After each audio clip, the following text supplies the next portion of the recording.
Good morning, everyone. Good morning to my fellow students here in the classroom in Merlin, Oregon, and good morning to those of you online who are joining us for our Sunday morning class with Guy. My name is John. Today we have a very special opportunity, an opportunity to explore a topic that Guy has told us is one unique and that he has worked very hard to put together some new insights for us, so I'm very much excited about hearing today's talk. For those of you, if you are new here for the first time, that talk that Guy will present in just a moment will last about 60 minutes, and then afterwards we will take a short break, and then we'll come back for an open discussion with the students in the classroom, with those of you online, in which we can ask questions, share thoughts and insights and observations related to the topic, and hopefully get just a little deeper understanding today of what it is that Guy's presented to us. For those of you online, if you have any technical issues, just drop us a note in the chat box or online wherever you can, and we will do our best to help you. And for those of you in the room, if you have a cell phone, just please check to make sure that you've turned it off before we continue. I'll now introduce our topic, and I'll read the key lesson that Guy has written, and I'll read it twice. Today's topic is free yourself from anxious thoughts and feelings with one supreme action. And here is the key lesson. In this life, regardless of circumstance, there is no greater reward than our God-given right to see what is true, and then to do what is asked of us in the light of that revelation. Neither is there any task that comes with so great a personal price. In this life, regardless of circumstance, there is no greater reward than our God-given right to see what is true, and then to do what is asked of us in the light of that revelation. Neither is there any task that comes with so great a personal price.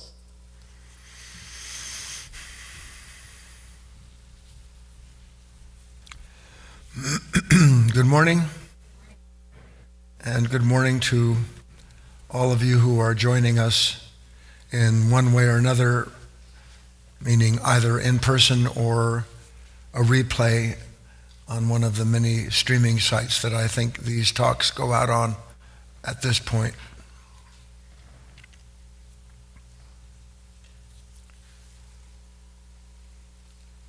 One supreme action. What in the name of God, and it is in the name of God, would that one supreme action be?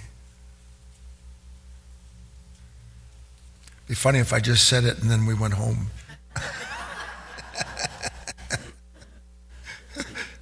For most of you, that would be the supreme action.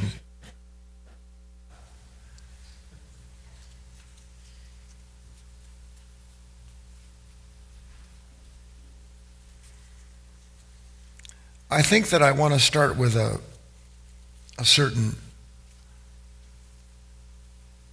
idea, stressing that I am not mentioning this because of any religious affiliation, or certainly not asking you to identify with your habitual reaction, positive or negative, to the idea. But to understand that everything that is ever written in any true spiritual book, and I would add that you need eyes to see and understand what is true from what is not, because we are so often looking for what we hope is true and then calling the great feeling we get from that as being the truth when it's not. Here's this story, and it seems like it reported thousands of years ago, but it wasn't thousands of years ago. It's every moment of life, but we don't see it yet. Here's Christ on the hill in Golgotha. Most of us have some inkling of this idea because we've all heard the words 10,000 times. We might even say to ourselves, we try to practice it. He's up there sweating blood, meaning that he has some indication that something has to come next that he has no interest in doing. He's been essentially betrayed in one respect by his own disciples who couldn't stay awake long enough. Parts of himself that weren't capable of maintaining attention, only one part, a light that could see that which has no attention. And he says in that moment, what? Everybody knows the words one way or another. Okay, not my will, but your will. Now he could have said, and much to the point of the talk, what do you want from me? What do you want from me? Look what I've already done. Been in the desert, had an argument with Satan, won it for you. Been insulted, and now what do you when does it come to an end, what you want from me? He could have said that, couldn't he? Because he knew what? He knew what was coming. But he knew what was coming because he knew what his Father wanted from him. He knew what was coming because he knew what his Father wanted from him. And what his Father wanted from him was to be an instrument, not just in that moment where we see the iteration of this tale of crucifixion and rebirth, because quite honestly, I think you're foolish if you just summarily believe in that. Your work is not about believing in things. Your work about the experience itself of the relationship between what is heavenly and earthly, between what is active and what is passive, and between what brings a reconciliation between what is asking of you, what it asking of Christ, and what is my real response if I understand that I'm being asked for something. The whole talk today, in one respect, is very simple. I want to just give you one impression. That's it. But to give you this one impression is going to require that you and I do quite a bit of work together so that it can land in the proper spot. So it isn't just landing on your mind. It isn't just being met with resistance or acceptance with your body. The whole of you needs to understand this one impression. If the whole of you doesn't take an impression in, the impression doesn't register. Ready? Now, most of us, especially in today's world, everything about today's world is about you evolving. And you learn about how to evolve on TikTok. You laugh. That's what's so sad. It is funny, but it's so pathetic. I learn about evolving when I go on Facebook and see what people are doing. What are they wearing? What's the popular phrase now? What mustn't I do or be if I want to be part of the gang?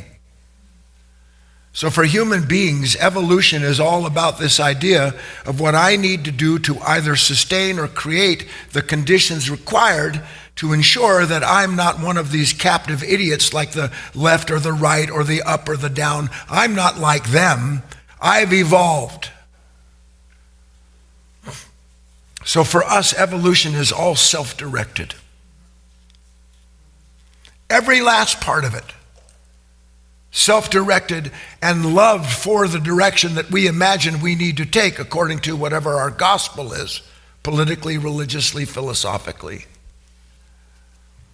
Never suspecting, which is part of your work. Some of you were talking about it yesterday. You know, I've been evolving for like 10,000 years, and I just realized I'm still a paramecium. That's a single-celled, I'm still a gopher. I should have picked a word that everybody would know. Yeah, I'm evolving. I'm still impatient. I'm still angry. I'm still constantly judging everyone, constantly measuring what I've got against what I think I have to have, and then deciding in all of that measuring what I have to change in order to evolve into somebody who finally is at peace. So one of the things along the journey, the dark night of the soul, is the eventual discovery, and it can't be avoided. Well, it can be, but you'll never understand why you're on this planet. You can't evolve yourself any more than a grapevine can grow branches by itself that produce sweeter fruit every year. Can a vine evolve by itself? Can it? Can the branch evolve by itself?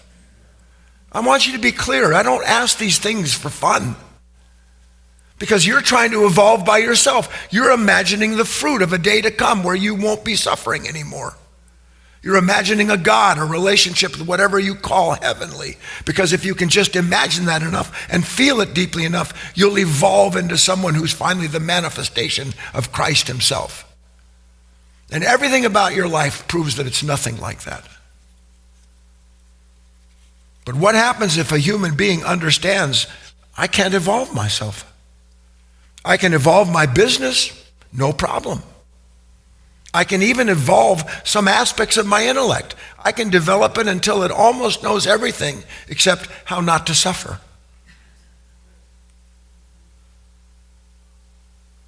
Even physically, you can't evolve by yourself.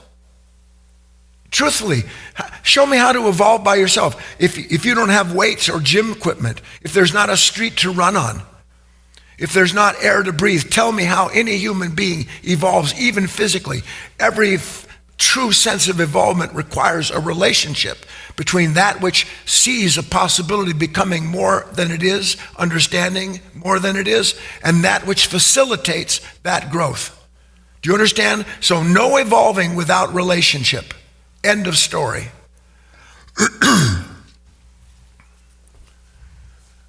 Next question. So here I am.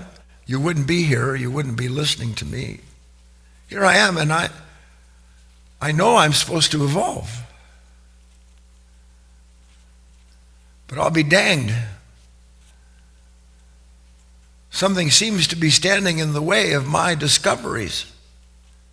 So I'm kind of in a rock and a hard place.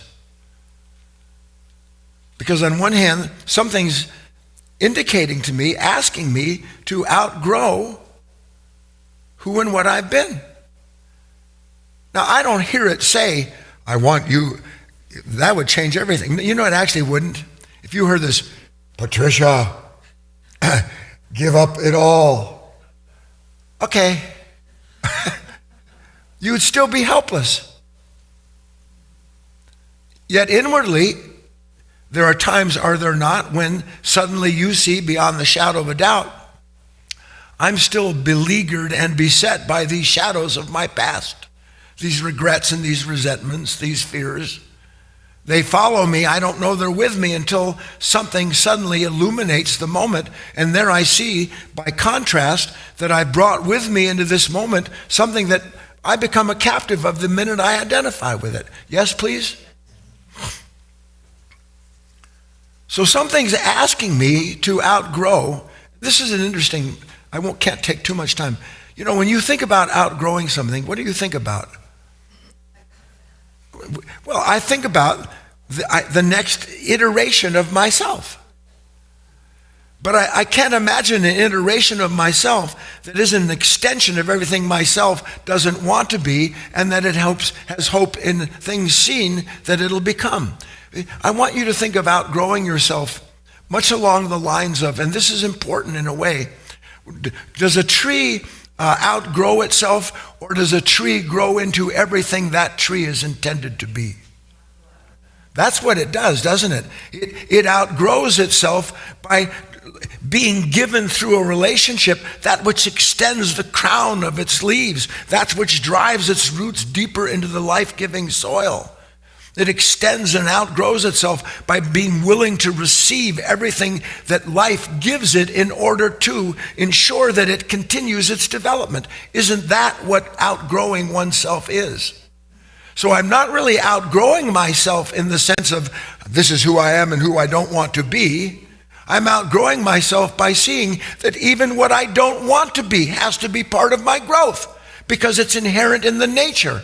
And anything that is illuminating me and showing me this has to be part of what is intending me, asking me to outgrow myself. How would I even know what I have to outgrow? We could take 20 minutes here and I could say, let's make a list of things that you need to outgrow. Would 20 minutes be enough? So transition. Sorry.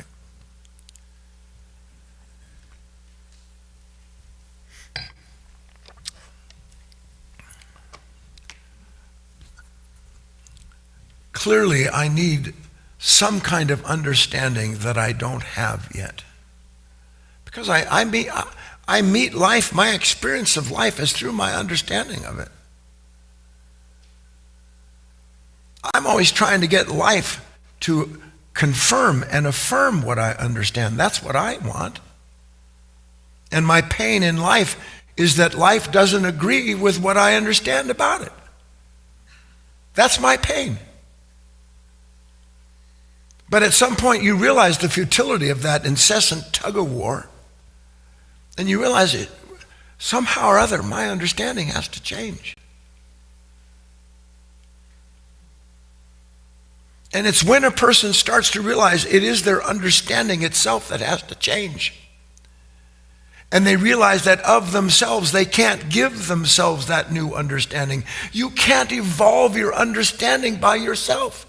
I hate to say this, do you understand that? So I need a relationship, I need a partner. I need something that will let me see, hold on, not, oh my God, look at what you understand.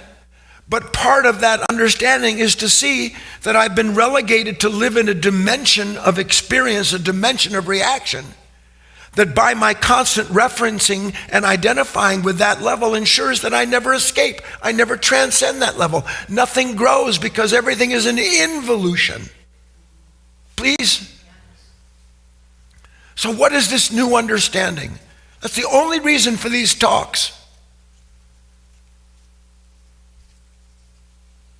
First, creation is an unfinished business. That's first. Creation is an unfinished business. Most of us don't even think about creation. Do you know why we never think about the creation that we're in? Because we're too busy trying to use it to create the life that we want. Creation is an unfinished business. Now, what does that mean? Creation is an unfinished business. It means there is no creature that exists or that will ever be able to grow that isn't already in a relationship with that which it requires in order through that relationship to help it realize its potential. Because no creature can realize its possibilities by itself. Can they? So in order to realize the tree, if it wants to realize, if the vine of the fruit it has to realize its possibility, it needs other stuff. And if it needs other stuff, it's not complete in itself, is it? So we don't see it, although it's there, the leaves unfurl so that the branches can grow. And it takes in the sunlight so that it feeds the energy already imbued in that vine so that it can go through a transformation and reconcile that relationship moment to moment into that which releases what it has been into what it is meant to be. Please, yes? But on the other hand, and this is important to understand, every last creature is complete in that it already contains its own possibilities. So it's incomplete because in order to fulfill its possibilities, it needs a partner, but it already is complete, and that's what the partner helps it discover, if you want to use those words. Do you see the two things at once? Yes or no? So something has to act on it. This is important. Something has to act on that grapevine that is greater than the grapevine. Can the grape growing on the end of the branch of a vine develop the vine? Or does that vine require all of that energy, that relationship with all of its environment in order to bring it into its healthy state so that it can continue to grow branches and good grapes? Yeah?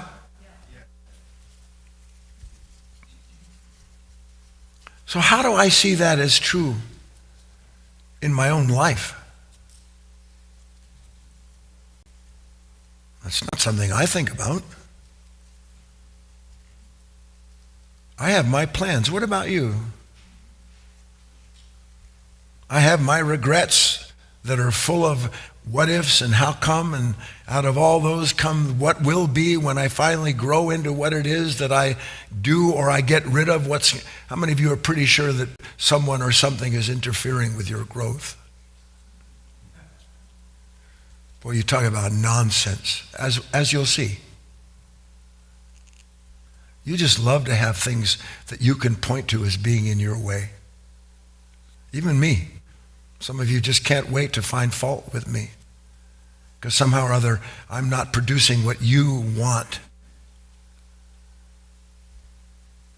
What does it mean to us if we can understand the question?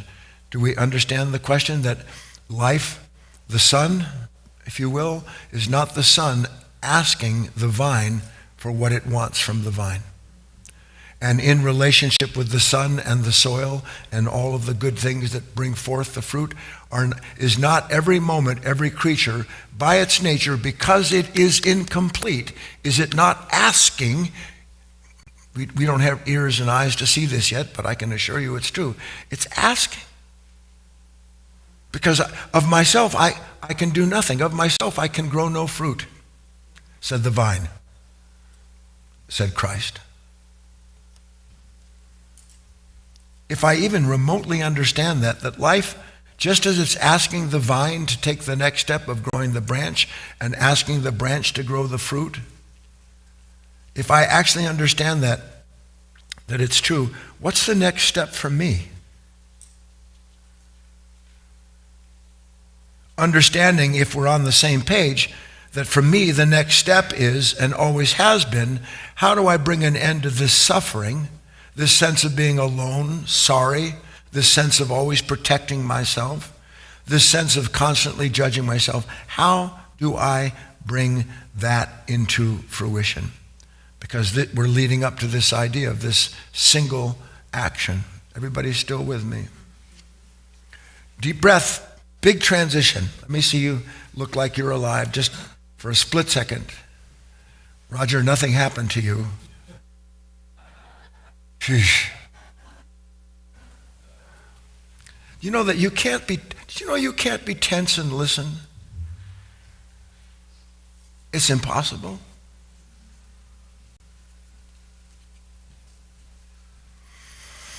It is a fascinating idea that opposites do what? Attract. It is a fascinating idea that opposites are drawn to each other. Now, you may think that didn't quite work out for me. With my 982 relationships, physical and otherwise. But it is true. Opposites attract. Yes or no? Why? What is that about? Why do opposites attract? Anybody? Because each opposite by itself is incomplete. So opposites are drawn to each other. So in being drawn to each other, what it's really being drawn to is not something other than itself. It's being drawn to the other half of itself. And why are the opposites drawn to each other? Why are they drawn to the other half of themselves? Can you understand that? Look, that's at the simplest level. I'm drawn to pizza. I'm getting tired of saying pizza. I'm drawn to pot stickers. See, I'm changing it up. Some of you are bored. I'm giving you a whole new A whole new thing to salivate over. Even that, why am I drawn to pot stickers? Because there's a certain level of sensation, of desire, of preference that is going, I'm not complete right now. Chocolate. And now I'm drawn. I'm drawn to chocolate. I'm drawn to pot stickers. You imagine chocolate pot stickers, that's disgusting. I'll let everybody know that was Wayne. Chocolate pot, no. When I eat, something that was incomplete is completed. Yes or no?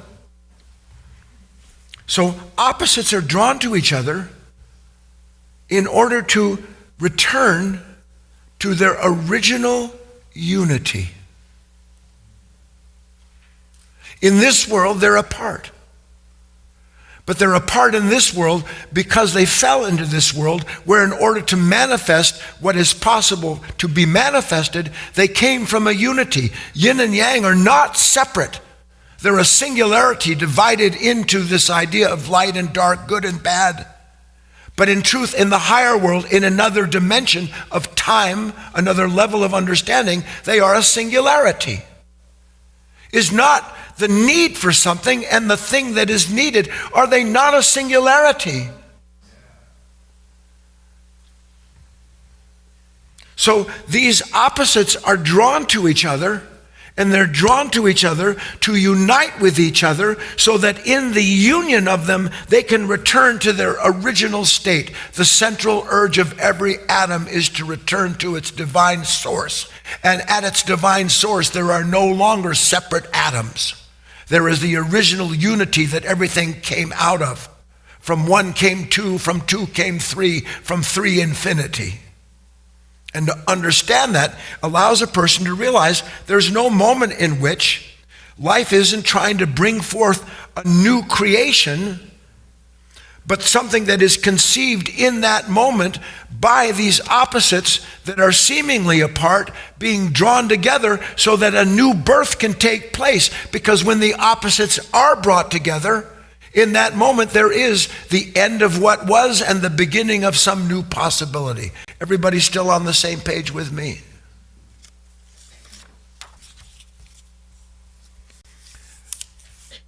But there is trouble in paradise. How many of you know there's trouble in paradise? Suddenly, and I know that you don't understand this, but I'm telling you it's true. Suddenly, something in you is drawing to it something that it needs to complete itself. And as an amazing statistic, that which is being drawn to you by what you need is itself drawing you to what it needs, because you can't separate the union of the opposites. Were you able to follow that? Because we think there's how many of you ever thought, why does this happen to me? Like, you want to say it out loud. Why does this happen?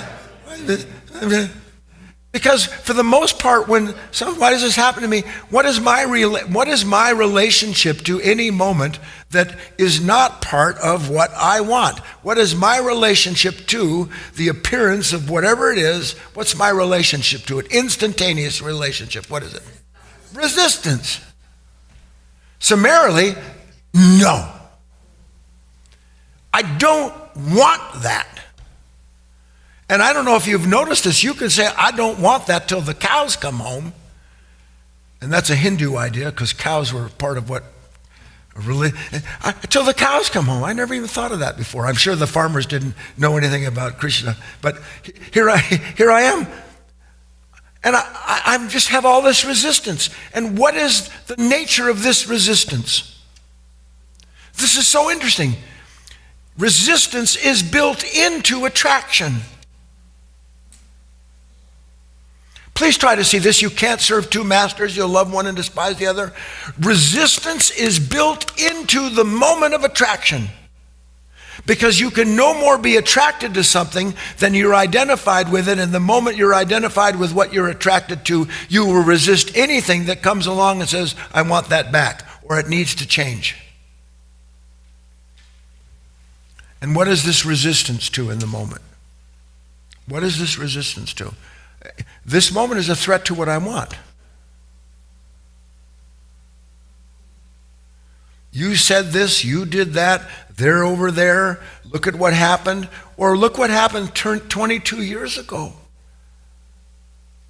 So anytime that feeling of resistance comes up, it is the same as saying no to whatever the moment is that came along that produced the resistance. Now listen to me.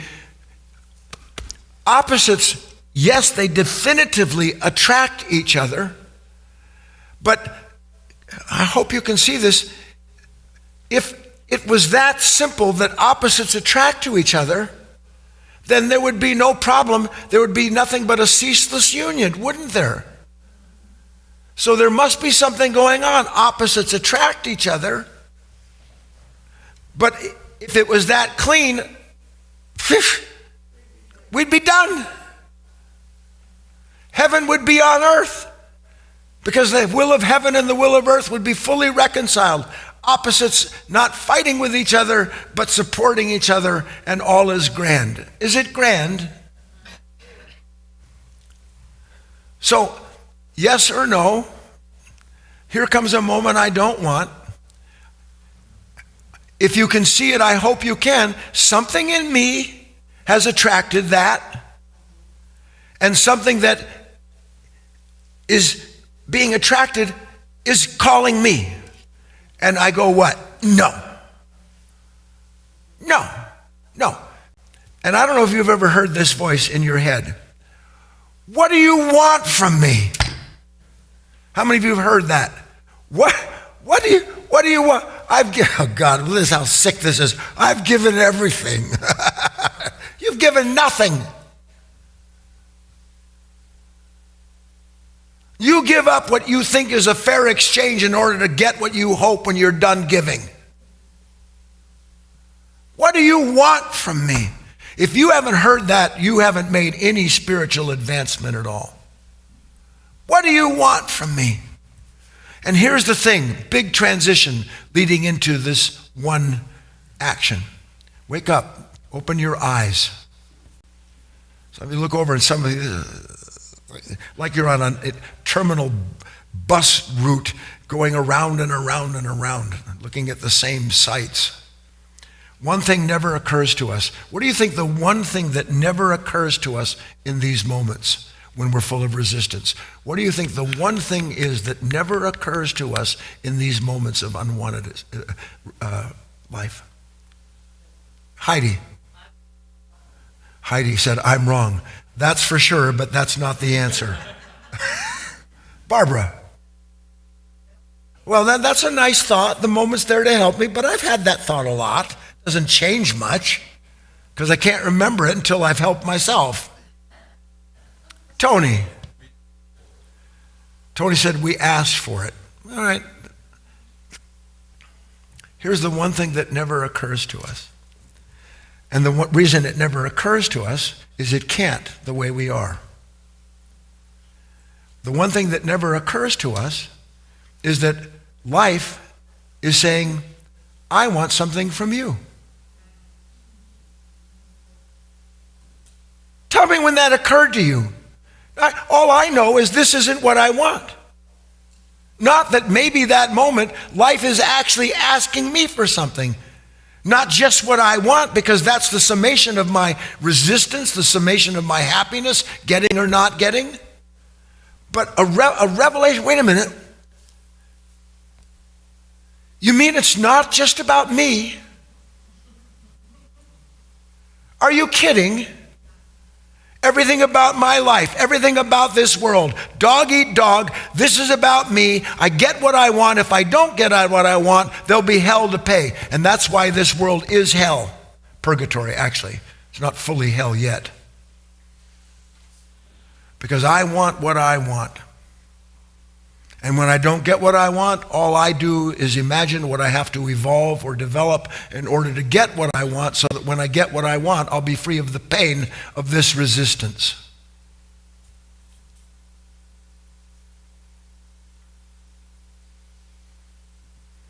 please,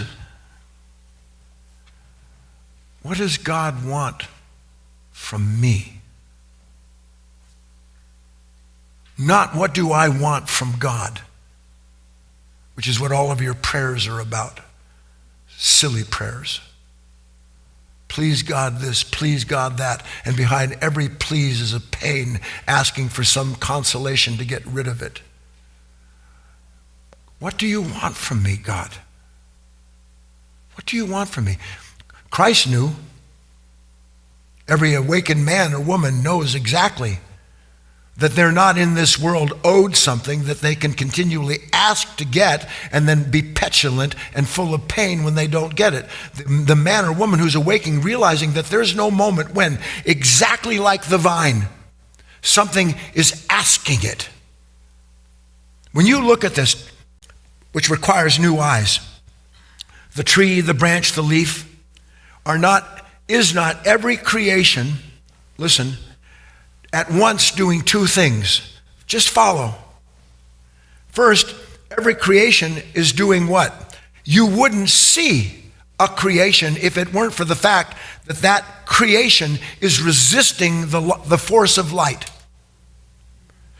That's what you see. You see what that matter rejects. So that all matter resists light. That's what gives it its color. The very structure of the cells and all the rest of the conditions in its nature is what determines the form it takes and the form that you see, because without it resisting, there's nothing to be revealed. Do you understand? So revelation of matter itself, of the forms that we see, is because those forms, that creation, never stops resisting the force of light. You understand that? And yet, and not contradictory to it, it is the same form that is resisting that light, that is absorbing the most of that light, so that in absorbing the force of that light, it can be free to go on and produce in relationship what its possibilities are inherent in its creature. Please, sir, I just want you to see it. So here's this seeming dichotomy. No, okay. Yes, okay, no. Isn't that what life is? This constant state of division, measuring whether or not that which has come to us in this moment meets what we've wanted from it, and then making deals and negotiating with everyone and everything in order to get what we believe is required. I'm showing you there's no moment in which the light of heaven, divine light, isn't coming in and revealing, and at the same time revealing, bringing about a constant integration between that which waits to be fulfilled by it. Because without that relationship, it's incomplete and never will grow into anything. A circulation of yes and no, of yin and yang. Please, do you see it with me? So the greater part of the creature surrenders itself to the light, doesn't it? But the creature doesn't have a choice.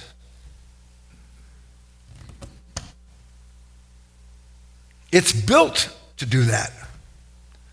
It is part of the vast reconciliation of creation itself, that light is neither created nor destroyed, only transformed, so that you see this massive circulatory system of which you and I are a part of, and in a very important way that we don't understand yet. But you and I, would you say you're in the circulation of life, or would you say you're pretty much out of circulation?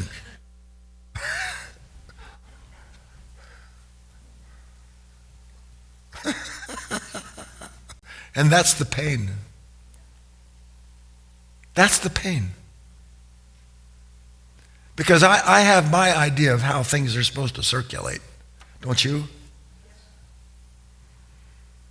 Health, money, energy, becoming more attractive every day somehow.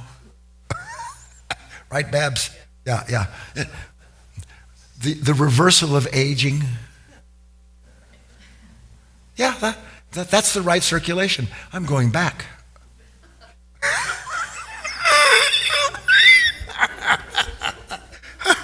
Yeah, I hurt so badly after playing golf yesterday, but I'm going back the other way.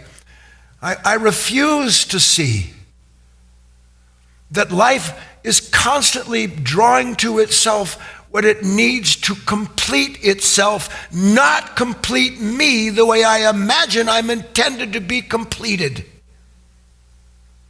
Because what do I suffer from other than life seems to be denying me my role in a circulatory system where everything consoles me, if not enhances me? Because I know what it means to be evolved.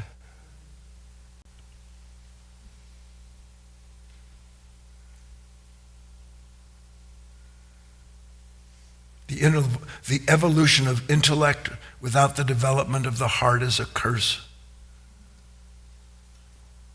And the union of mind and heart without the body capable of grounding it in the present moment, in the awareness that is only in the presence, is equally useless.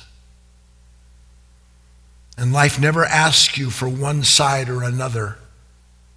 And it certainly never judges you.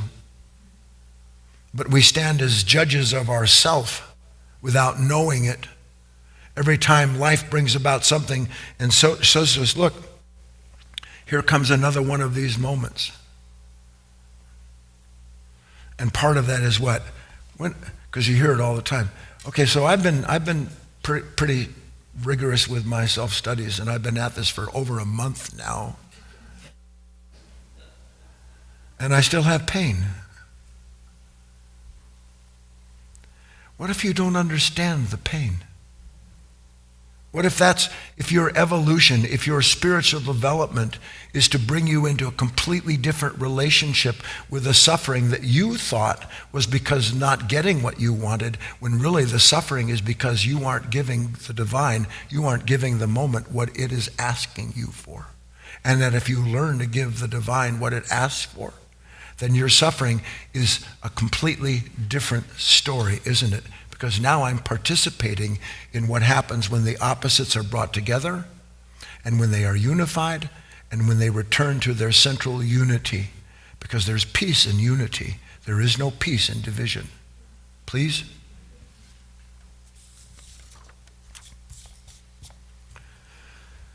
So, deep breath, transition. Life asks us, how can I get you to see this?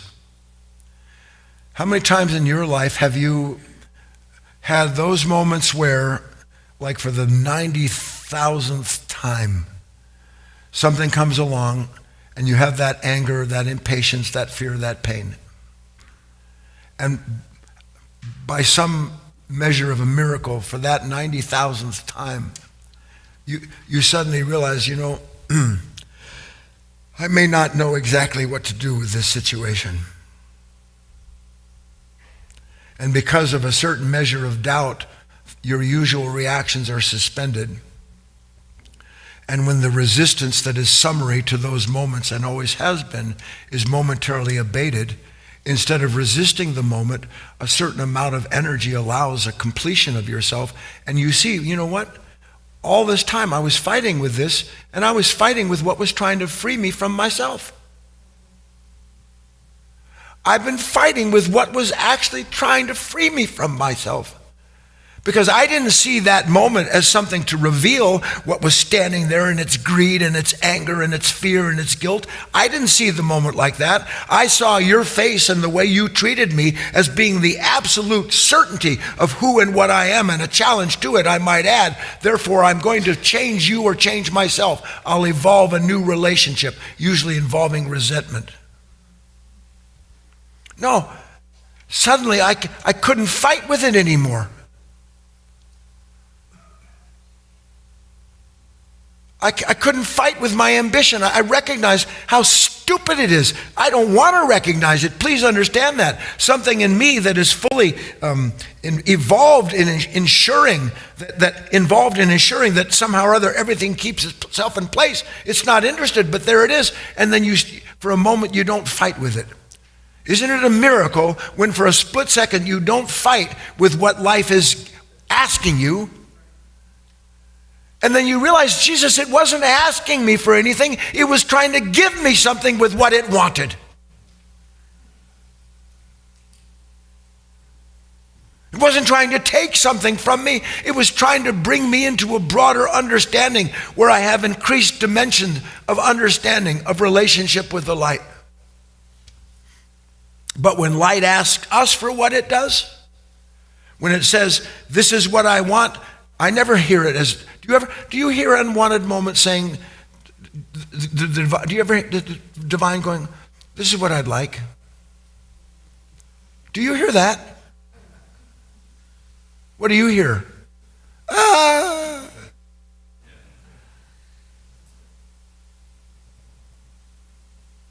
This is what I want from you.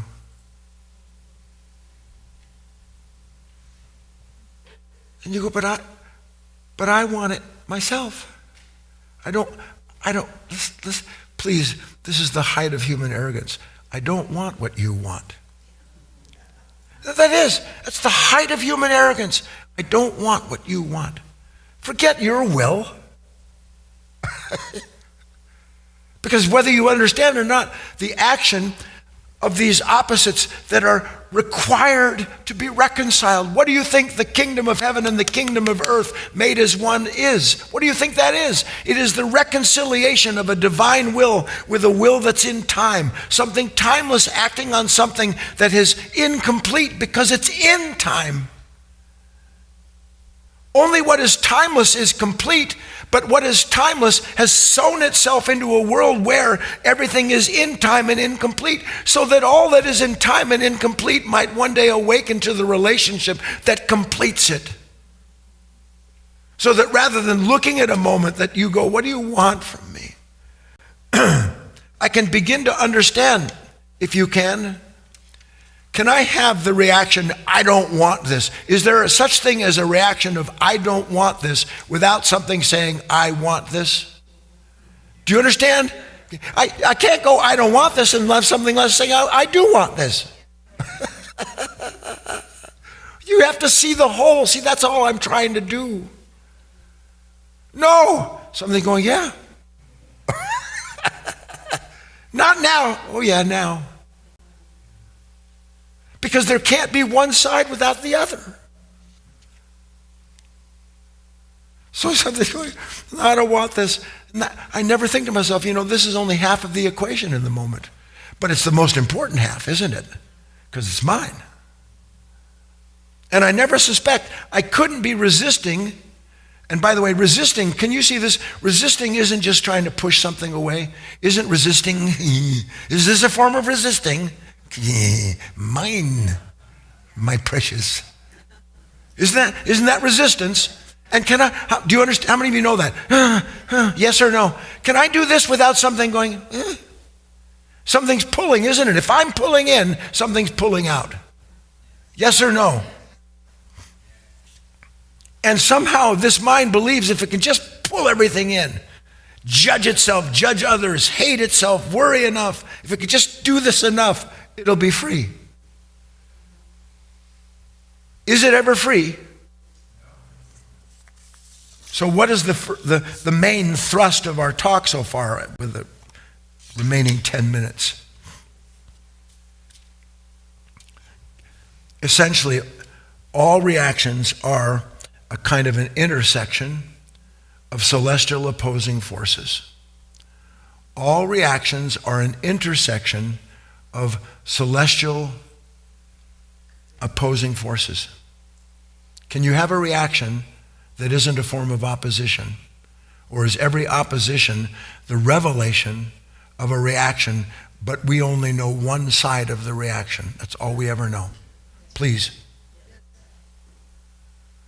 And what is the one side of what is the only side of the reaction we know? Me. It's what I've judged, it's what I've named.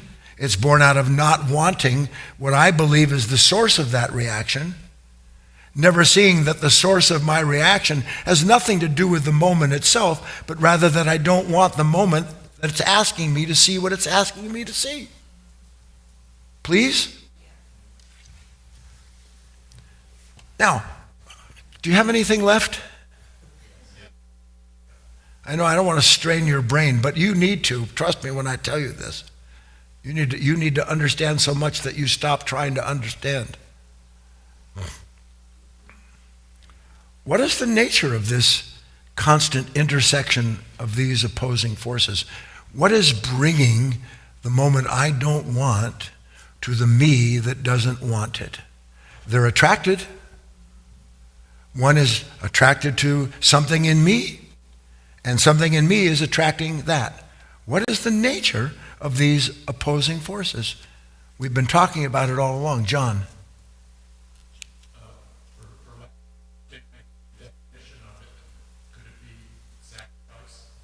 Well, John said, could it be sacrifice? And that's not far away. But what is the nature of that? Look, everything, to use a word, is karma. And karma doesn't mean, oh no. That's what we think, because that's what we've attributed karma to. I want good karma, said my daughter. And I'm such a good person, why am I having bad karma? What do you want from me? How many times can I make sandwiches for people?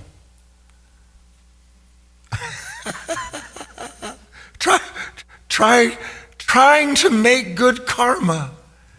How insane.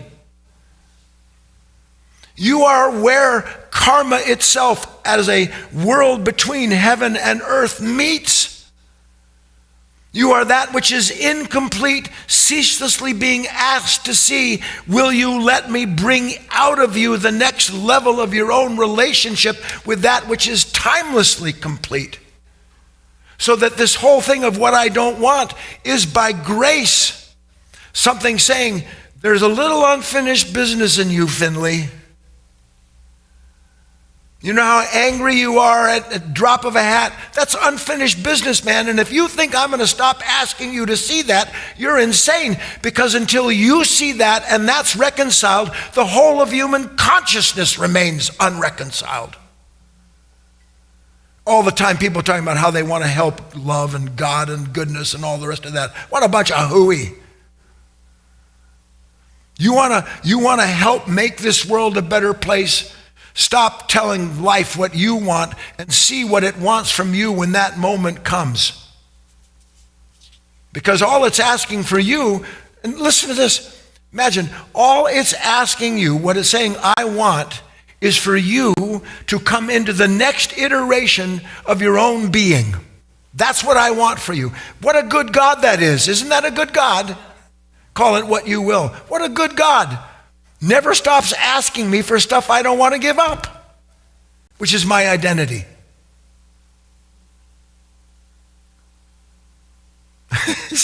Stop asking, okay? And that's what human beings do. Leave me alone.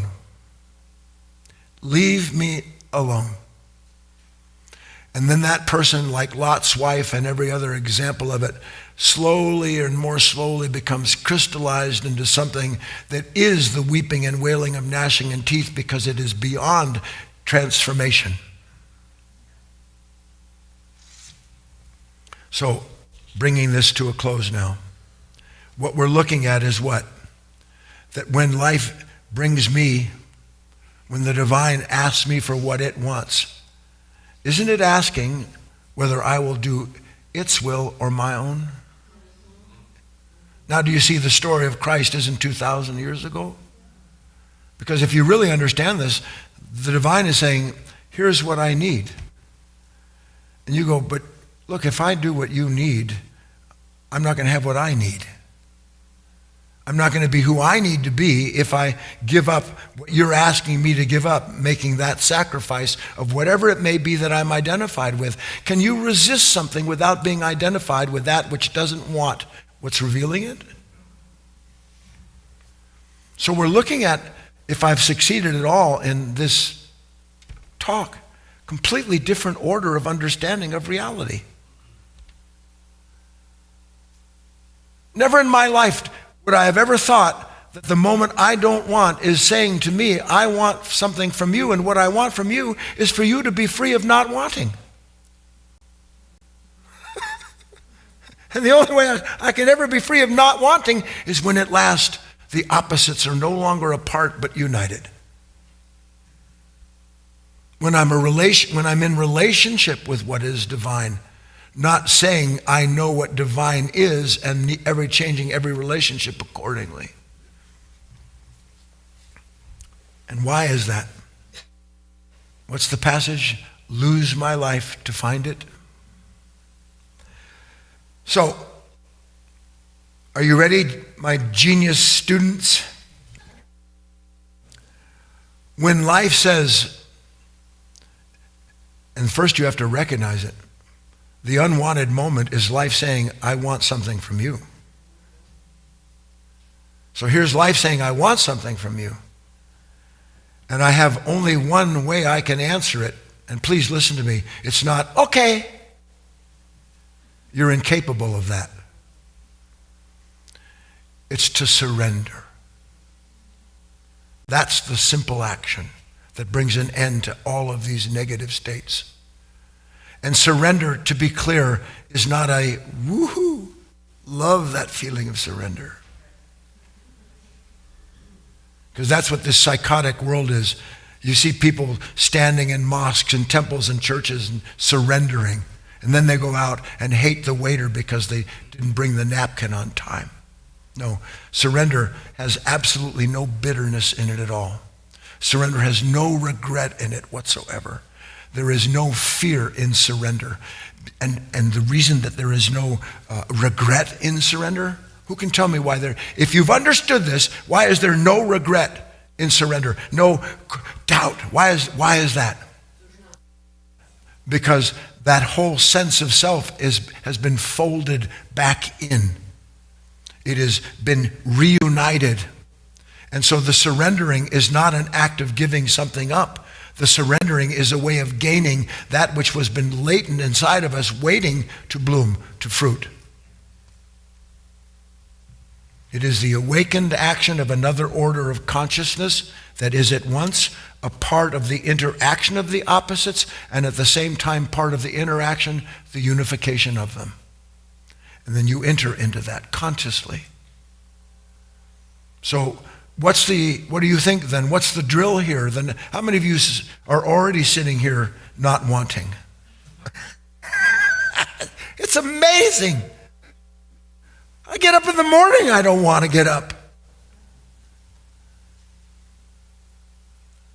I look at some of you I don't want to look at. What's that about? I only have eyes for me. I don't have eyes for thee. I need eyes for thee. I need to be able to understand that this moment where suddenly there is this resistance, there can't be resistance without something asking, and there can't be something asking me to see or to be, and by the way, to see is to be, in that moment, to surrender all of that resistance and allow what is intended to take place in the reunification of heaven and earth, in what is complete and what is incomplete, brought into a new birth, a new conception that, by the way, in this world, including the soul, still has to constantly go through this birth and rebirth. It has to do that. But the more it does it, something unfolds inside of it, something flowers inside of the soul. And what flowers inside of the soul is its understanding of the whole of that relationship. So it's not bitter or brightened by any of these things. It recognizes that it's just participating in the circulation of what is celestial and what is good. Make some connections. Let's take a break, come back and have our dialogue.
ever since human beings first walked this beautiful earth.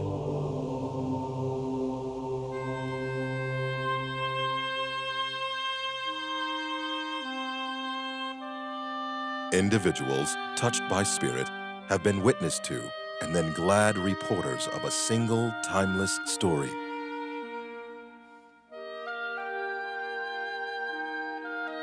The awakening and transformation of the human soul.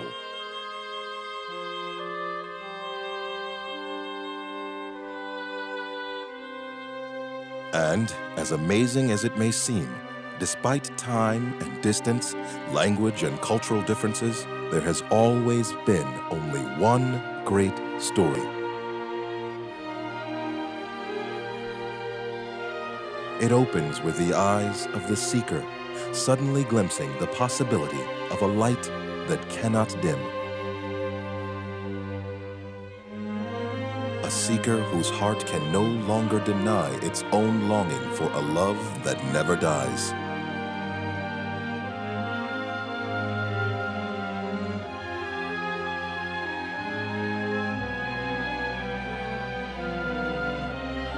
This longing impels the seeker to undertake a search, a journey filled with promises, perils, and pitfalls. For those who persist, there dawns a new level of consciousness. The realization of a long-awaited union with the divine. This one great story reveals a secret shared by all.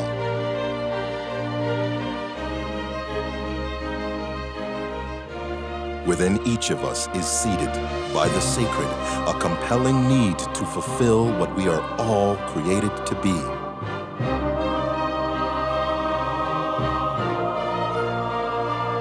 The clearer the truth of this one story, of our common celestial bond,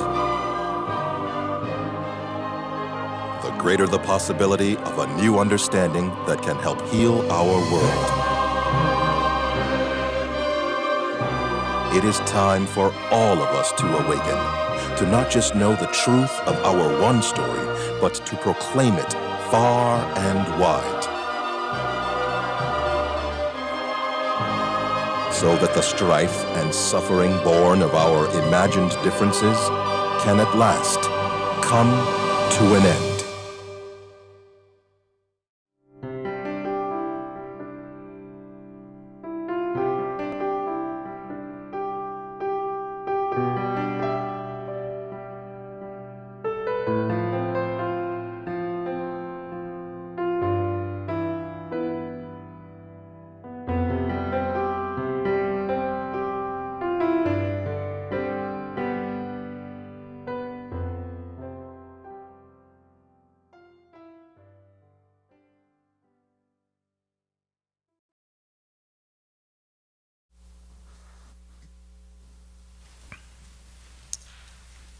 All right, I think we're ready to go. Hello, my name is Kate, and we wanted to play that video that was just shown a moment ago because Guy felt it went along with this talk perfectly, which of course it does. That video was produced by us some years ago as part of the book release, one of Guy's book releases, this little book right here. It's a beautiful hardcover book called The Seeker, The Search, The Sacred.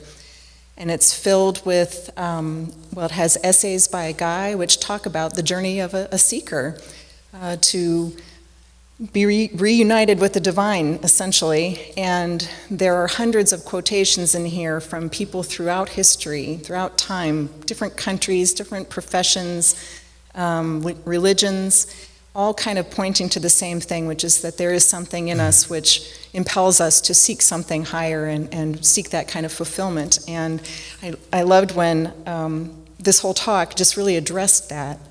You know, what we're seeking is always communicating with us. We just don't know it because we're saying, how do I find it? It's the fish swimming in the water. Where do I find water? Or swimming in the ocean. Where do I find water, right? It isn't 8 billion people on separate journeys. It's one journey that 8 billion people are taking in different ways. It's the journey back. It's the journey to the reconciliation, the marriage of these seeming opposites that have generated so much conflict and hatred in this world. And you can't whomp up love, but you can discover that it never stops acting in you and asking you if you will participate in it. Every great master that ever had anything true to say is in this book, and that's what this book is about. Thank you, Guy. If you don't have a copy of this and you wish to pick one up, you can get it on our website at guyfinley.org/seeker, and it's very inexpensive, and all purchases and donations and things go right back into what we're doing here at the foundation. So you can get that at guyfinley.org/seeker if you wish. And then I just want to remind you that we have collected the talks from the last 4 or 5 days into a nice replay package, starting with our Deep Dive Wednesday this past week, and then continuing yesterday with Guy's Insight Timer talk and our lunch discussion that happened here at the foundation yesterday, and then of course today's talk. All of it's going into a 4-talk package, which you can get for a donation of $10 or more. And like I said, all of this is just to keep us going and get these ideas out into the world as far as we can. You can go to guyfinley.org/package if you would like to get a hold of that. And if you have any questions, just let us know. Leah's going to come up now. Hi, my name is Leah. So many of you know we have a YouTube channel. Guy Finley has a YouTube channel, and we reached a nice milestone this week. Guy has received 1.5 million views on the YouTube channel, and it's a nice thing to see that the word is getting out there.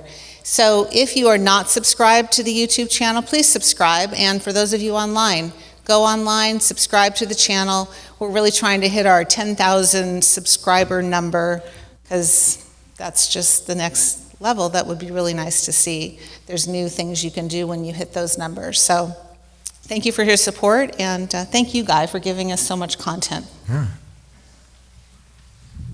That's amazing, so many people and so little result.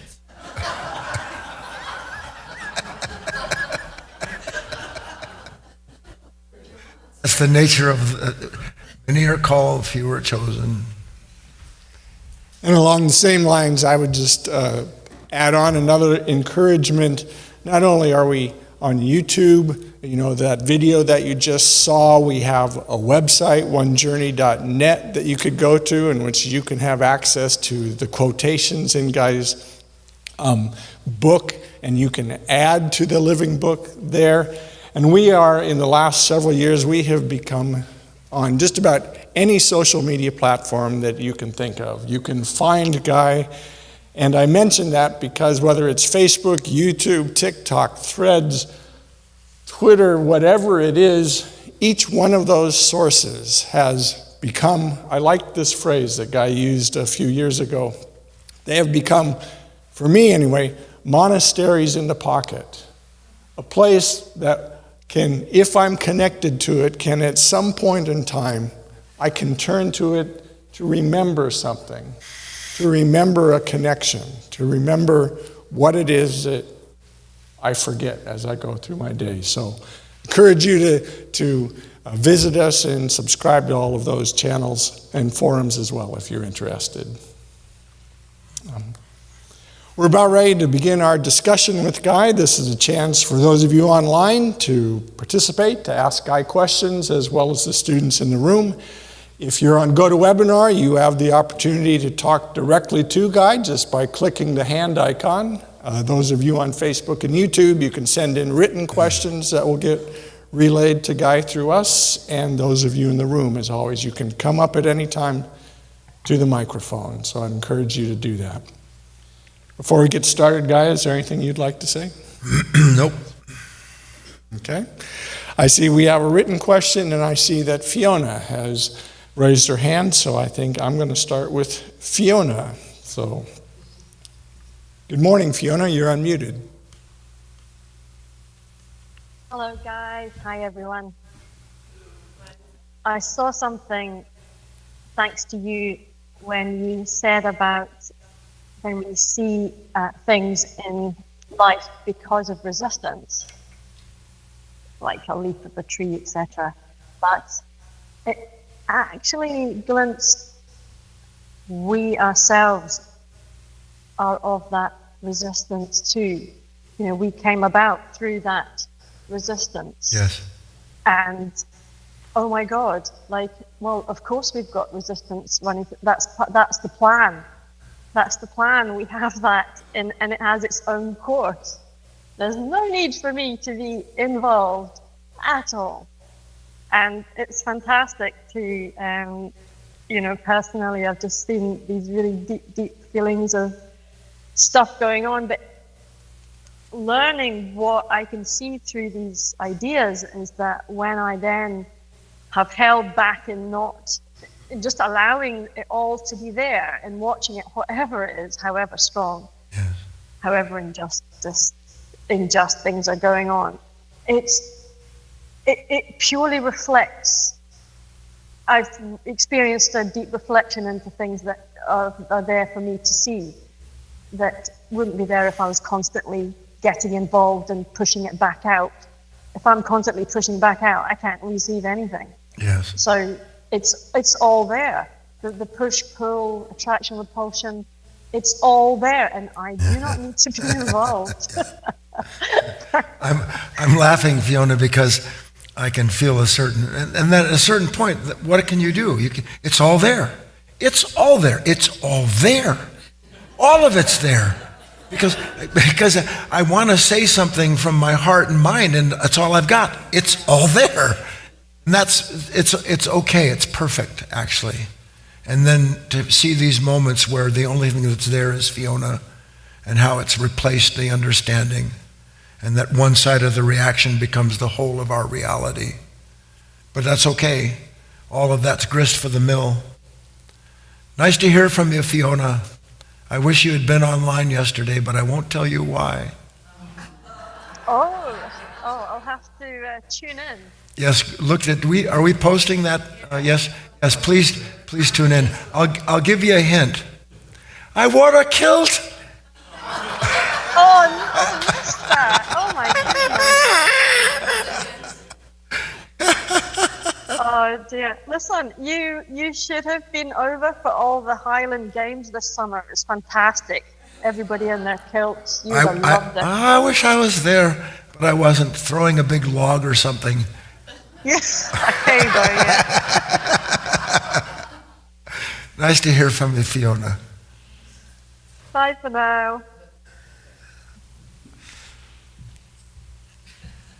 Yes, nice to hear from you, Fiona. The entertainment was hard to come by a long time ago. There's a stone. Let's see who can throw that the furthest. I'll next read this written question that came in from Greg, and then we do have another hand in the queue. That's nice. This question from Greg, he says, I have learned from you that the awareness of this consciousness is better than the consciousness revealed. So I'd like to bring this down to day-to-day terms. So let's say I still see I'm a greedy pig with ambition, etc. Do I just see this, become aware of the evil, but keep doing, keep living, setting motives, goals, while just watching myself day to day, like one-handed Willie who always knew what the other hand was doing?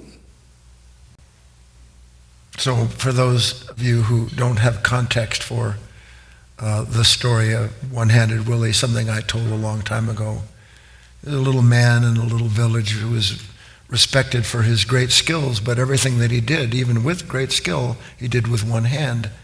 And finally, someone who was interested in him because he was attractive, in the sense of the word I used today, drawn to that energy, said, why do you only use one hand? Wouldn't you be better off with two, doing what you do? And he said, with one hand, I do what needs to be done. With the other hand, I always keep God's hand in mine so that I never forget. So that's what Greg's referring to with One-Handed Willie. Now, Greg, let's look at what you've asked. You say, I've learned that the awareness of this consciousness is better than the consciousness revealed. Now, let's look at that. We're not talking about a better consciousness, Greg. We're talking about an order of awareness that is more inclusive than a former order, so that I have new choices because I have a new understanding as a result of that awareness. Something else occurs that wouldn't occur otherwise. For instance, God willing, you're understanding today that the moment you don't want is something asking you what it wants. And it's not just about you, but there's a relationship, a reciprocity between you, heaven and earth, between what is incomplete and complete. So it isn't that it's better. This is how our mind works, Greg, for the most part, is I want a better consciousness. We're not trying to get a better consciousness. We're trying to see into and understand the extent of our consciousness, which can only be done with the awareness of it. Consciousness can't explore itself, but it has a faculty by which we are able to see into what it is that responds to these moments with resistance, and to start recognizing, now to answer the second part of your question, it isn't just a question. I see, I'm still a greedy pig with ambition. I wonder where he heard that.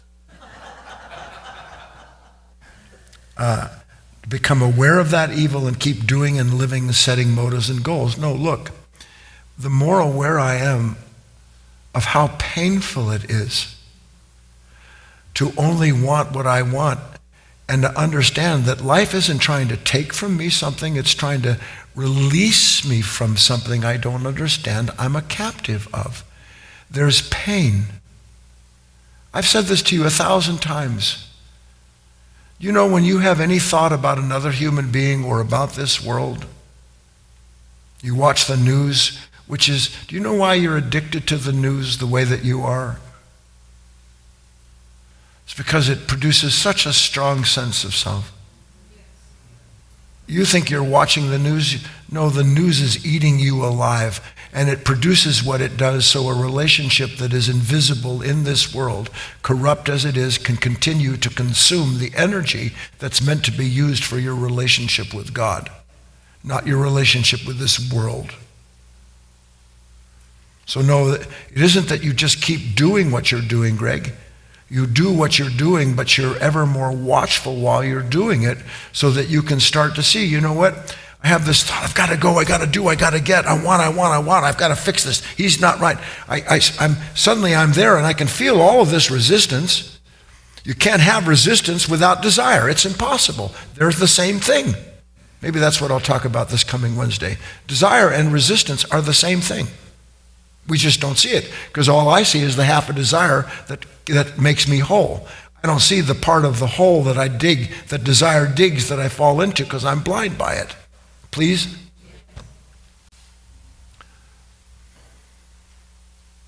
You know, in that little video that we produced here, that I asked Kate to play, I was watching it. I knew I wanted to play it because it is one journey.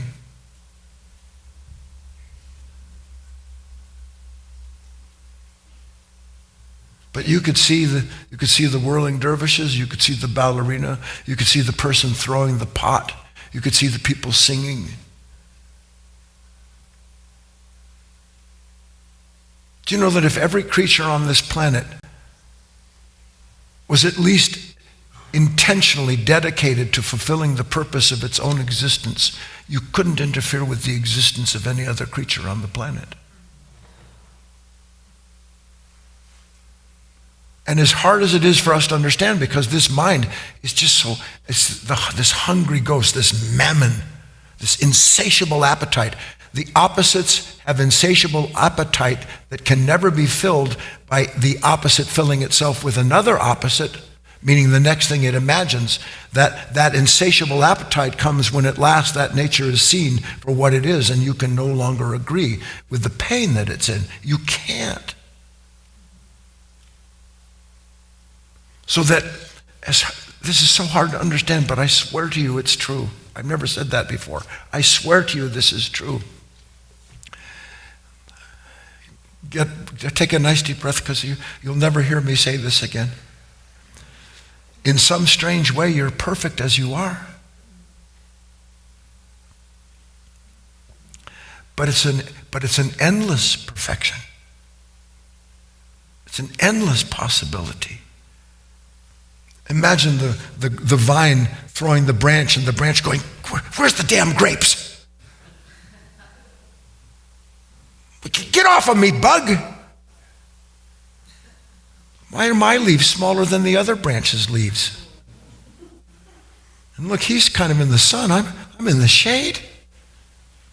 You would know there was something definitively wrong with that branch, right?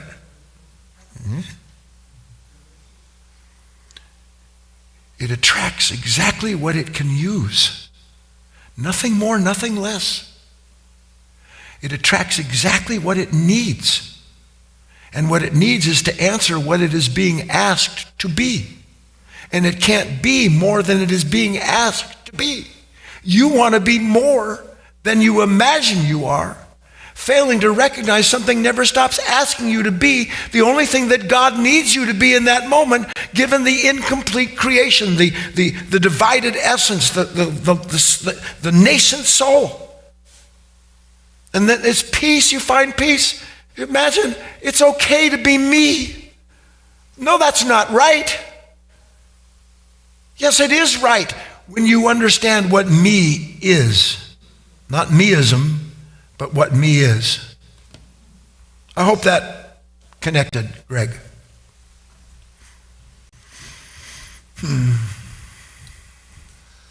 Go next to John. I see that John has raised his hand in our queue. So John, I'm going to unmute you and invite you in. Hello, John.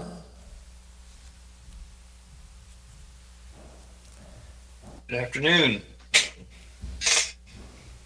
Hi, I just tuned in last night. It's the first time I've heard you, Guy. Ah. So that's why I'm here today. Hi. Just a comment. All I can say is wow. The way you have taken creation and used it as a teaching mechanism to show us our own essence. Yes, made in the is image. incredible. Yes. I mean, when I teach, I use examples. I mean, that's what Christ taught with, the farming, the marriage, the supper.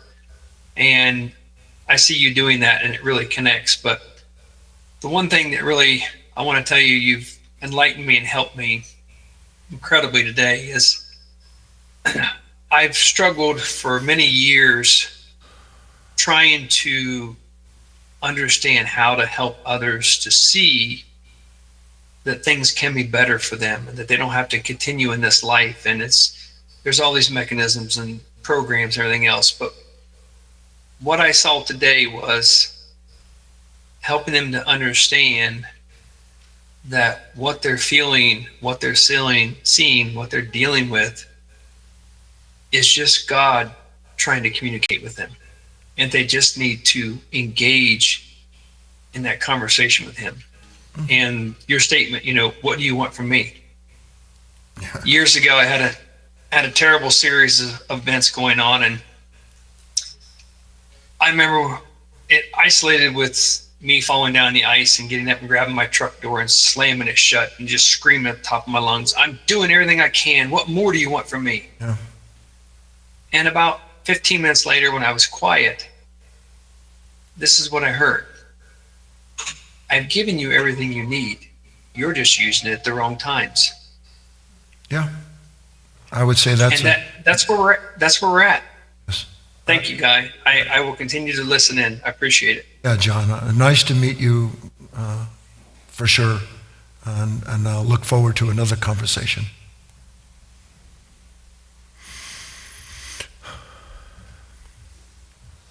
I have a written question from Juan.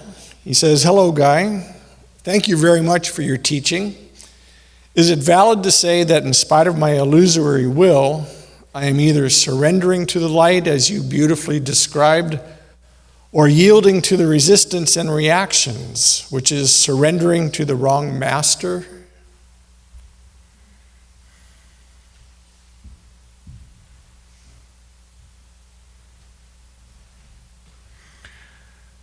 Well, let's see, Juan. You're kind of posing it as an either-or question.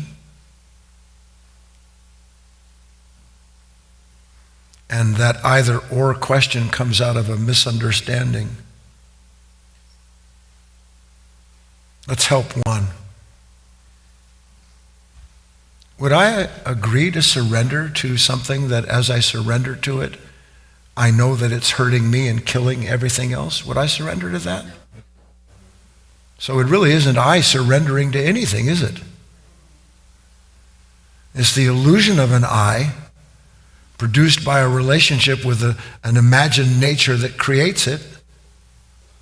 And then it's easier to judge myself for surrendering than it is to see there's no me at all, and that my life belongs to a nature I have no idea it controls me. You see, you can't lose what you want. You can't lose what you want. If I say that about 10 more times, will it get through? Do you understand that? You say, I love Jesus, I love Christ, I love Buddha, I want to lose my life to find it. You can't lose what you want. You want your life. And yet God keeps saying, I want to show you something about your life so that you can see the life you don't want to lose is never yours. Then when you see that, then the question of losing it isn't a problem. You recognize that's the only choice I have. It was never mine to begin with. I've been a machine. I'm Lazarus in the cave without being called out. The tomb of thought. And I can feel some of you, as you know, or you ought to anyway, I feel you, your pain, your frustration. How do I lose this thing? How do I lose it? There's nothing, how do I say this to you?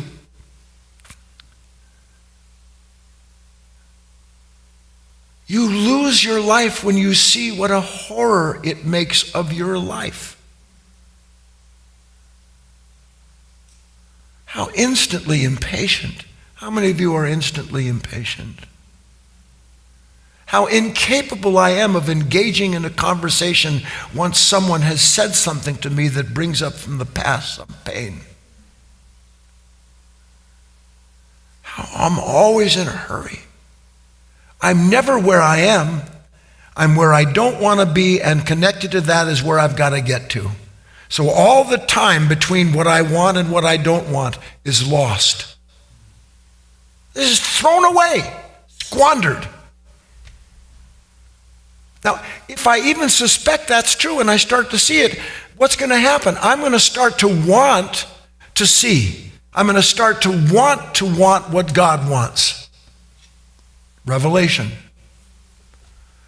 And then hold on to your booties, because as you start to see that that's what you say you want, and then the time comes and the last thing you want is anything to do with the suffering engaged in that, you say sacrifice was good for Jesus, but not for me. There's no crucifixion here. What did that one, some student wrote in and said, look, Guy, I kind of like what you're talking about, but it's always on the crucified side. It's never on the resurrected side. I want the resurrection part. I swear. And I get that. That's all anybody wants. But I want to be resurrected by myself. And when you see that that's the world you live in, every time you have a plan you're excited about, guess who resurrected you? Every time you're worried about something in your life, guess who resurrected you? Can you see it? So Juan, I think that's the answer to your question.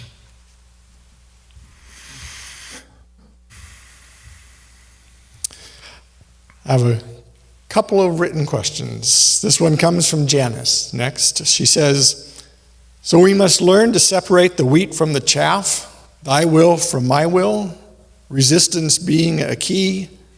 The struggle is real and will be lifelong.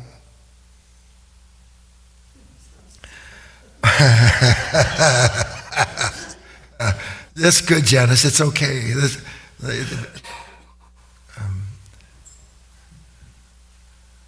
Like who was a great, a Picasso, a Mozart, even a Salieri, a Beethoven, a Washington Irving working in the dirt with all of his potatoes.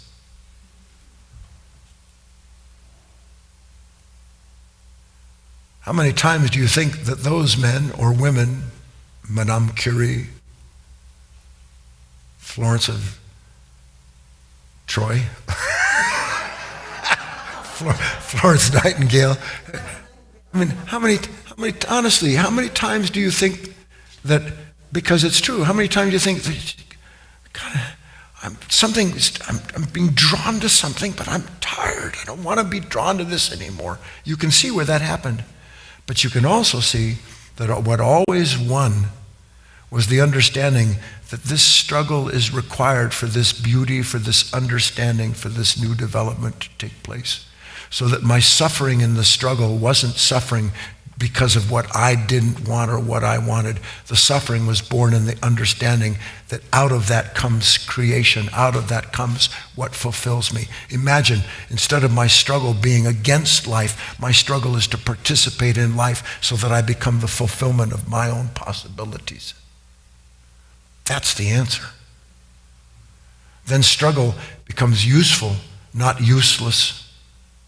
Because you understand that you are participating in a struggle between heaven and earth to bring out of earth what is heavenly. That's the best I can say it.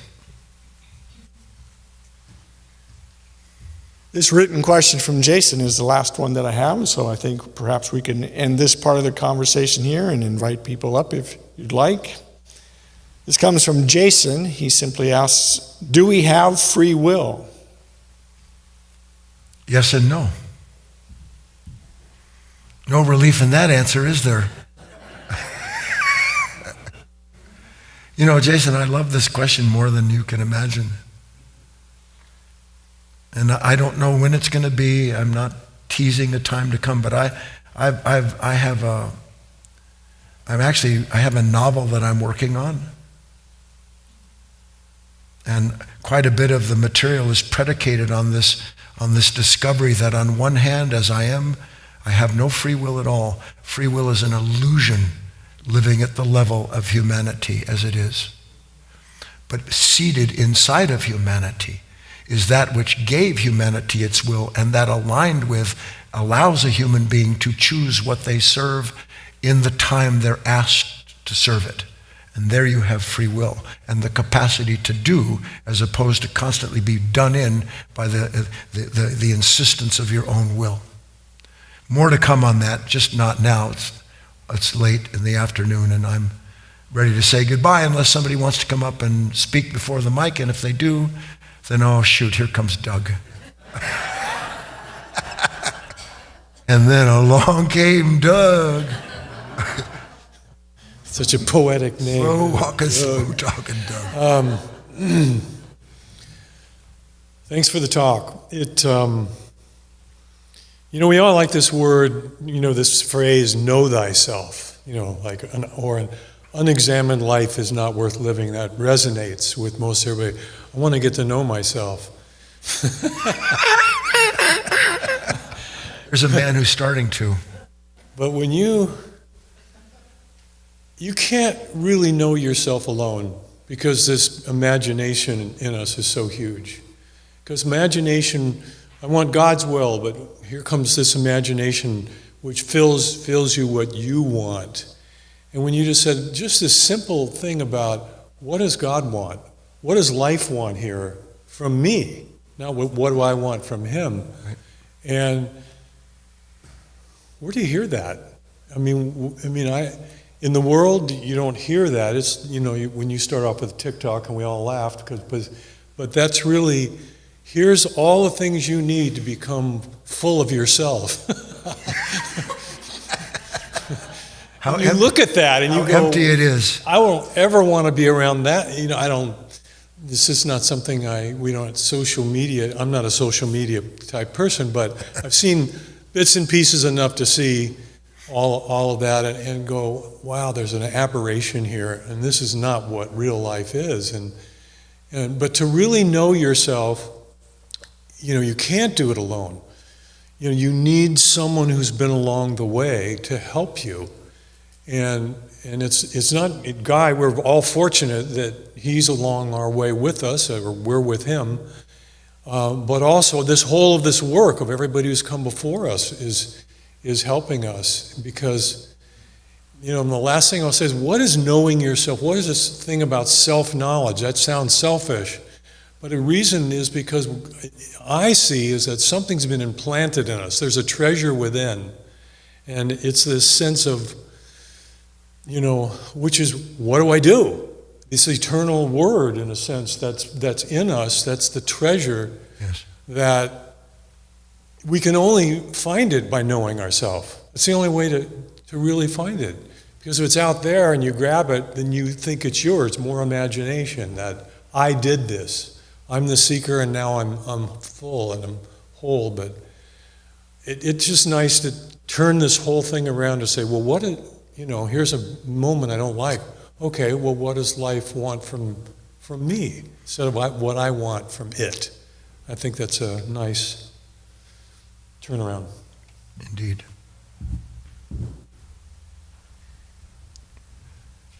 Your husband beat you to it. Come on, Eric.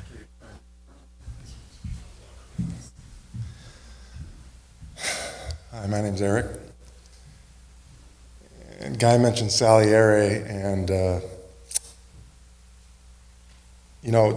love the movie Amadeus, but it's fiction. I read this somewhere, so supposedly this is true, but Salieri taught Beethoven how to include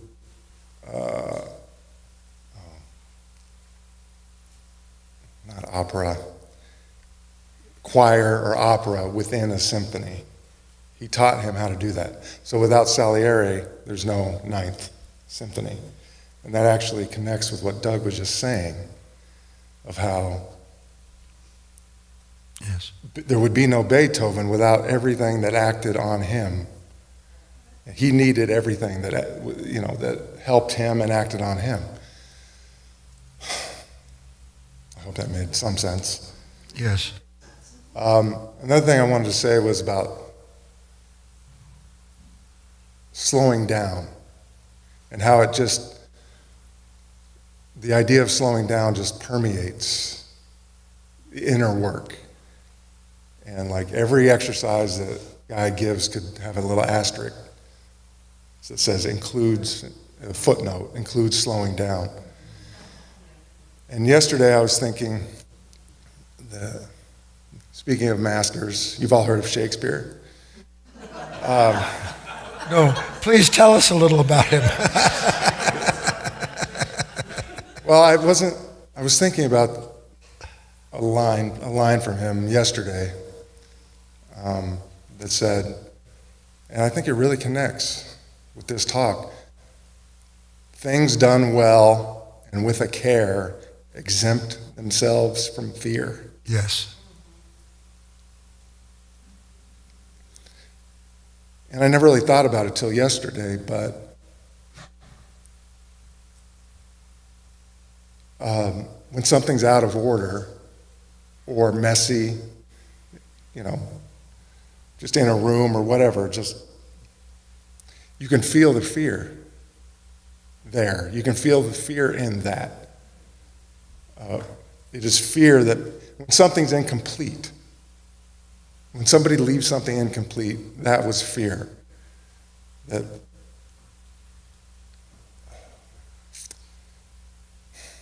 Losing my train of thought a little bit.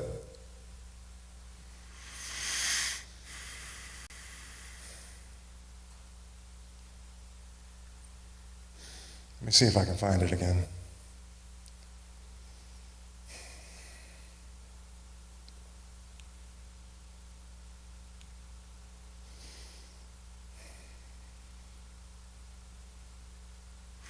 I might help you. Please. A divided mind can never rest because it's always seeking the next phase of itself, trying to escape what it didn't finish in the hope that it can finish itself someplace else. So I think that connects with your Shakespeare quote. Yeah, and just the evidence is all around us of things not done well, Yes. not with a care. Yes.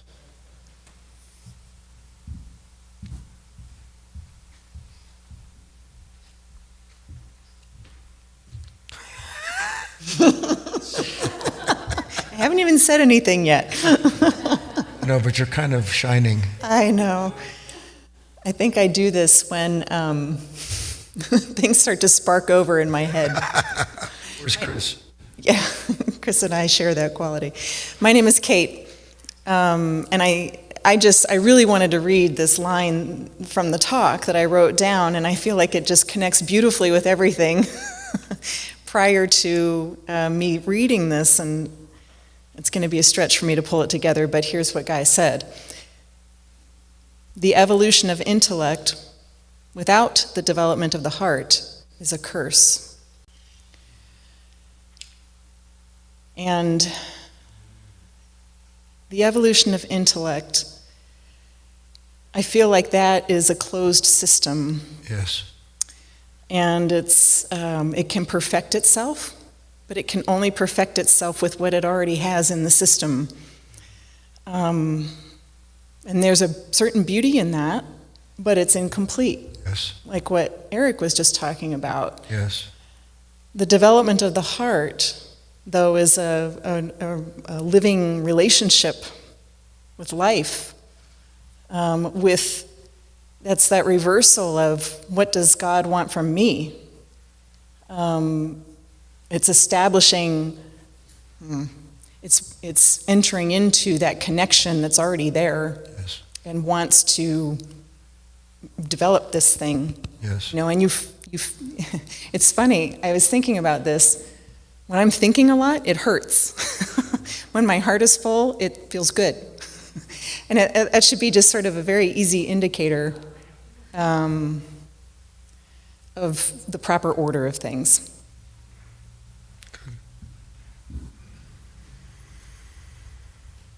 Uh-oh. Here come trouble.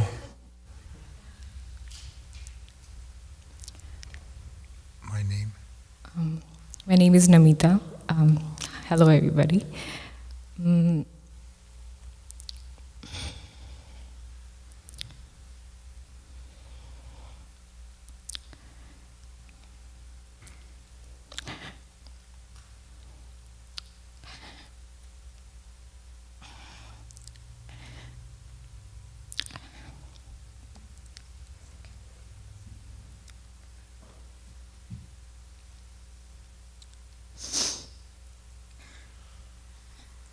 Nice deep breath, and then don't resist the emotion. Let it speak.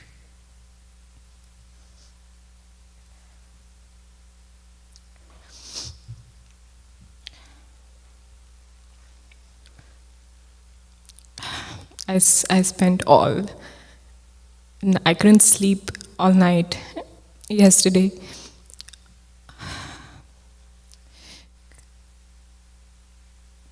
I sense what's about to come, and no part of me, my intellect, my body, mind,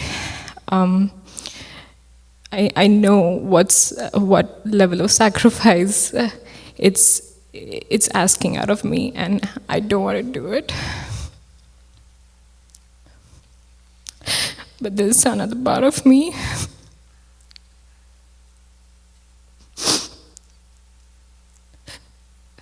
A huge part of me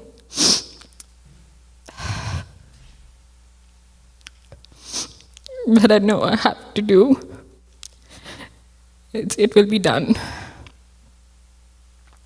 no matter how much I resist. If I resist, I know I'll get some divine whacks for sure until I do it. And it kind of, what Kate just said, you can't just be in your heart. I remember a quote from Rumi, I think.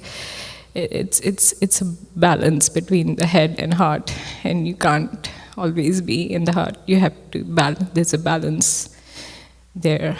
So And I see Guy and my teacher, the level of sacrifice that they put into their work, the amount of energy and all of the whole of their life that they put in.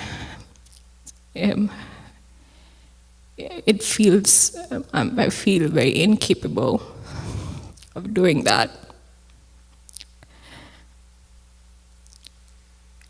You will have to do at some point what you feel you have to do. But I can tell you beyond the shadow of a doubt, Namita, and it's a miracle, but there's only one way that you find out that it's a miracle somehow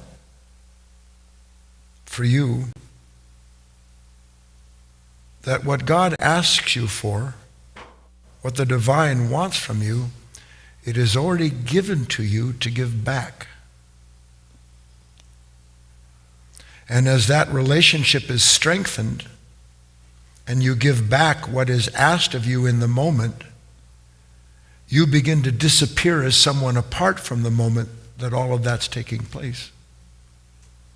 And then you become alive. You have a different relationship with life. And only the realization that somehow the relationship I have with life isn't enough, it isn't what I want, whatever that may be, as is true for everybody at every level, then there is a certain exchange that has to take place. And there's no avoiding it.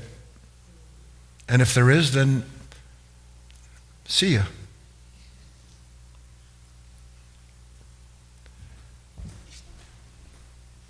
Anything else? What's the one simple action? Surrender what? Let me see my will. Let me see how much pain there is in my will. And in seeing that, let something else decide for me whether or not I want to keep being that which is never-endingly insisting that I want what I want. I'm not interested in what you want. See you, what is today? See you Wednesday.